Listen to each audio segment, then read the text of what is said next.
ఒక స్టూడెంట్‌ని అడగండి, "ఎందుకు చదువుతున్నావు?" అతనేమంటాడు? ఎగ్జామ్ పాస్ అవ్వాలి. ఎగ్జామ్ పాస్ అయిన తర్వాత జాబ్ రావాలి. జాబ్ వచ్చిన తర్వాత సాలరీ రావాలి. సాలరీ వచ్చిన తర్వాత ఫ్యామిలీ రెస్పాన్సిబిలిటీస్, లోన్స్, చిల్డ్రన్స్ చే చిల్డ్రన్స్ రిటైర్మెంట్.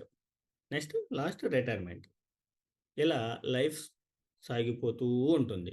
అలాగే ఒక ఎంప్లాయీని అడగండి, ఎందుకు అప ఎందుకు పని ఎందుకు జాబ్ చేస్తున్నావు అని? చాలామంది ఏమంటారు? సాలరీ కోసం. మార్నింగ్ కాఫీకి మార్నింగ్ ఆఫీస్‌కి వెళ్తారు. ఈవినింగ్ ఇంటికి వస్తారు. నెక్స్ట్ డే మళ్ళీ అదే. Monday, Tuesday, Wednesday, week after week, year after year life ఒక రొటీన్‌లాగా మారిపోతుంది.